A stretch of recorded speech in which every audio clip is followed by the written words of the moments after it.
What if I told you there was a day when the sun refused to set? A battle was raging, enemies were fleeing, but victory was not yet complete. And then one man stood before heaven and prayed boldly. He didn't ask for strength, he didn't ask for more soldiers, he asked for time. And the sun stood still.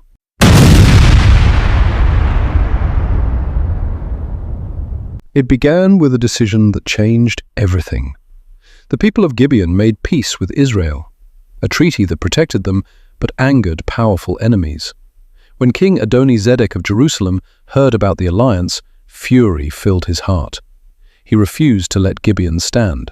So he gathered 4 other Amorite kings, 5 rulers, 5 armies, 1 mission: destroy Gibeon. The threat was overwhelming. Terrified, Gibeon sent an urgent message to Joshua. "Do not abandon us. Come quickly. Save us." Joshua did not hesitate. He trusted the promise God had given him.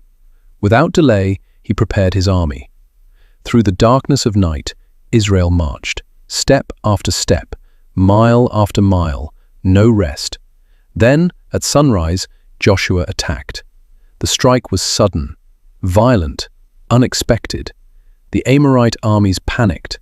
Confusion spread across the battlefield. What began as a plan to destroy Gibeon was about to become a battle they would never forget. As chaos filled the battlefield, something extraordinary happened. God himself intervened. The enemy forces were thrown into confusion, their strategies collapsed, their strength faded. Then the sky darkened. Massive hailstones began to fall from heaven. Not small stones, but crushing blows from above. More soldiers died from the hail than from the swords of Israel. But even with victory in sight, time was running out. The sun was beginning to set, darkness was approaching, and the battle was not yet finished. Joshua understood what was at stake. If night came too soon, the enemy would escape. So in front of all Israel, he did the unimaginable. He lifted his voice toward heaven and prayed boldly. "Sun, stand still over Gibeon. Moon, stop over the valley." And the impossible happened. The sun stopped in the sky. The moon stood still. Daylight remained, as if time itself had frozen. Heaven had responded. With daylight extended, Israel pressed forward. The Amorite armies trembled in fear. There was no escape. Joshua and his men pursued them relentlessly. The 5 kings, once proud and powerful, ran for their lives and hid inside a cave. But they were found. Joshua ordered the entrance sealed with stones until the battle was fully won. And it was. The remaining enemy forces were completely defeated. Then the kings were brought out. The threat that once seemed unstoppable now stood powerless. That day ended in total victory.